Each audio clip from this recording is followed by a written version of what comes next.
നമസ്കാരം.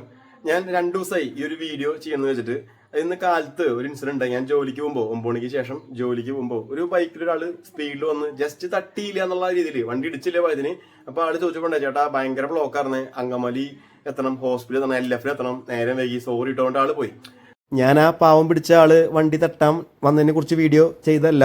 പക്ഷേ ഈ ആളുകൾ അനുഭവിക്കുന്ന ബുദ്ധിമുട്ട് കാലത്ത് ഒരു 8 മണിക്കും 10 മണിക്കും ഇടയിൽ ജോലിക്ക് പോകുന്ന ആളുകളും സ്കൂളിലേക്ക് പോകുന്ന കുട്ടികളും അല്ലാണ്ട് തന്നെ തൃശ്ശൂരിൽ നിന്നും എറണാകുളം, തിരുവനന്തപുരം, കൊല്ലം, ആലപ്പുഴ അവിടെ നിന്ന് ഇങ്ങോട്ട് വരുന്ന ആളുകൾ അനുഭവിക്കുന്ന ബുദ്ധിമുട്ട് അത് ആൾക്കാർക്ക് അനുഭവിക്കുമ്പോഴേ മനസ്സിലാവുള്ളൂ. നമ്മൾ ഒരു 10 മിനിറ്റ് ഇവിടെ വൈകുമ്പോൾ എന്ത് ചെയ്യും, ഓട്ടോമാറ്റിക്കലി നമ്മുടെ വണ്ടി ഓടിക്കുന്ന സ്പീഡ് കൂടും, നമ്മുടെ അപകടത്തിലേക്ക് എത്താനുള്ള സാധ്യത കൂടും.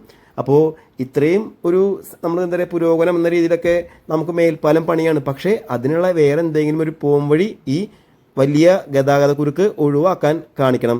ഇതെല്ലാം കഴിഞ്ഞ് നമ്മൾ ചെല്ലുമ്പോൾ ടോളിൻ്റെ അടുത്തുമ്പോൾ ടോള് പിരിക്കുക. നമ്മൾ കേട്ടിരുന്നു 100-200 മീറ്റർ ഉണ്ടെങ്കിൽ ടോള് പിരിക്കരുതെന്ന്. ഇത് 2 കിലോമീറ്റർ വാഹനം അവിടെ ബ്ലോക്കിൽ ഇടന്നിട്ട് പിന്നെയും അവിടെ ടോള് പിരിവ്. അപ്പോൾ ഞാൻ ജസ്റ്റ് ഇത് ആരെങ്കിലും കണ്ട് ഇടപെടണം എന്നുള്ളതുകൊണ്ട് വീഡിയോ ചെയ്തു എന്ന് മാത്രം.